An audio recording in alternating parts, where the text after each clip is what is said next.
Heaven by Ellen G. White. Chapter 4. God's People Delivered. God manifests His power at midnight. By the people of God a voice clear and melodious is heard, saying, "Look up," and lifting their eyes to the heavens. They behold the bow of promise.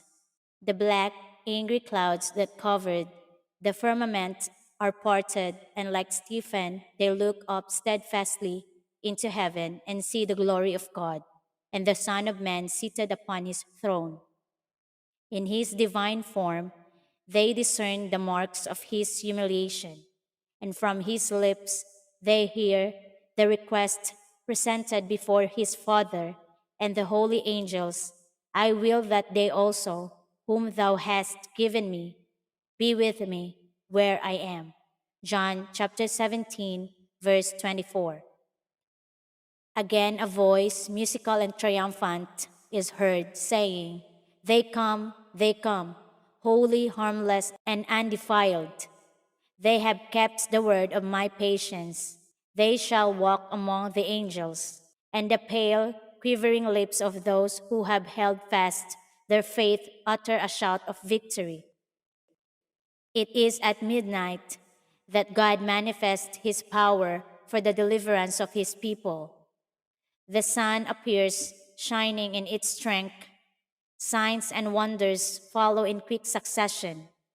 The wicked look with terror and amazement upon the scene, while the righteous behold with solemn joy the tokens of their deliverance. Everything in nature seems turned out of its course.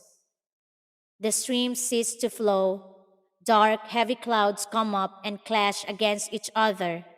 In the midst of the angry heavens is one clear space of indescribable glory, whence comes the voice of God like the sound of many waters saying, "It is done." Revelation chapter 16, verse 17. The Great Controversy, page 636. The foundations of the earth seem to be giving way. There is a mighty earthquake. The firmament appears to open and shut. The glory from the throne of God seems flashing through. The mountains shake like a reed in the wind, and ragged rocks are scattered on every side. There is a roar as of a coming tempest. The sea is lashed into fury. There is heard the shriek of the hurricane. Like the voice of demons upon a mission of destruction, the whole earth heaves and swells like the waves of the sea. Its surface is breaking up. Its very foundations seem to be giving way. Mountain chains are sinking. Inhabited islands disappear with their living freight. The seaports that have become like Sodom for wickedness are swallowed up by the angry waters. Great hailstones, every one about the weight of a talent.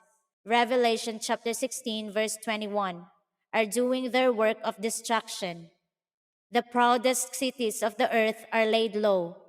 The costly palaces upon which the world's great men have lavished their wealth in order to glorify themselves are crumbling to ruin before their eyes.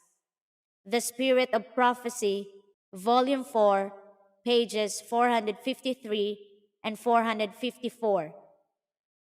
A special resurrection before Jesus appears. Graves are opened, and many of them that sleep in the dust of the earth awake, some to everlasting life, and some to shame and everlasting contempt. Daniel chapter 12, verse 2. All who have died in the faith of the third angel's message come forth from the tomb glorified to hear God's covenant of peace with those who have kept his law. They also which pierced him, Revelation chapter 1, verse 7, those that mocked and derided Christ's dying agonies, and the most violent opposers of his truth and his people are raised to behold him in his glory and to see the honor placed upon the loyal and obedient.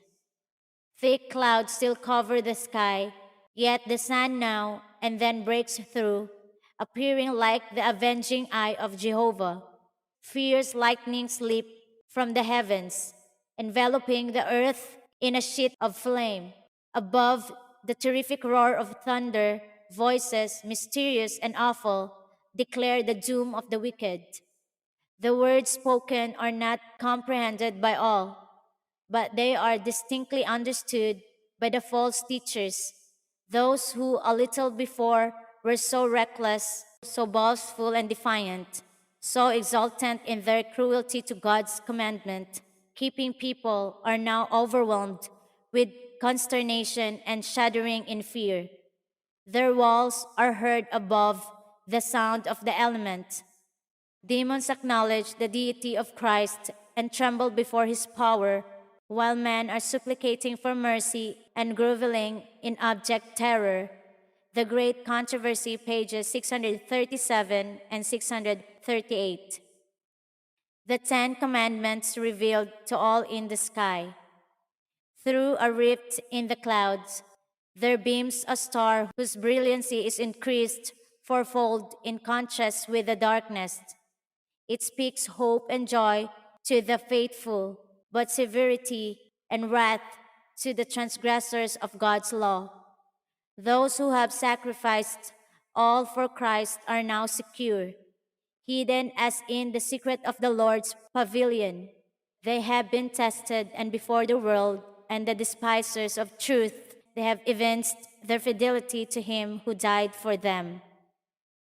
A marvelous change has come over those who have held fast their integrity in the very face of death. They have been suddenly delivered from the dark and terrible tyranny of men transformed to demons. Their faces, so lately pale, anxious, and haggard, are now aglow with wonder, faith, and love. Their voices rise in triumphant song. God is our refuge and strength, a very present help in trouble. Therefore will not we fear, though the earth be removed, and though the mountains be carried into the midst of the sea, though the waters thereof roar and be troubled, though the mountains shake with the swelling thereof. Psalm chapter 46, verses 1 to 3. While these words of holy trust ascend to God, the clouds sweep back and the starry heavens are seen, unspeakably glorious in contrast with the black and angry firmament on either side. The glory of heaven is beaming from the gates ajar. Then there appears against the sky a hand holding two tables of stone folded together.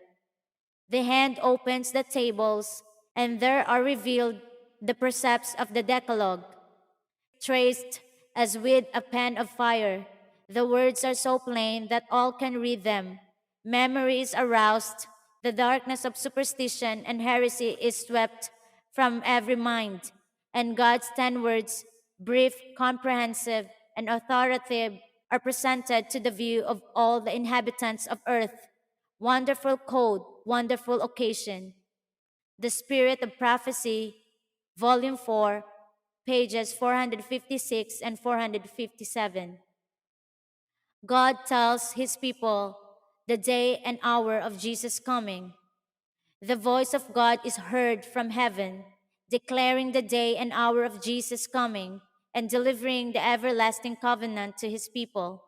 Like peals of loudest thunder, his words roll through the earth. The Israel of God stand listening, with their eyes fixed upward. Their countenances are lighted up with his glory, and shine as did the face of Moses when he came down from Sinai. The wicked cannot look upon them, and when the blessing is pronounced on those who have honored God by keeping his Sabbath holy, there is a mighty shout of victory.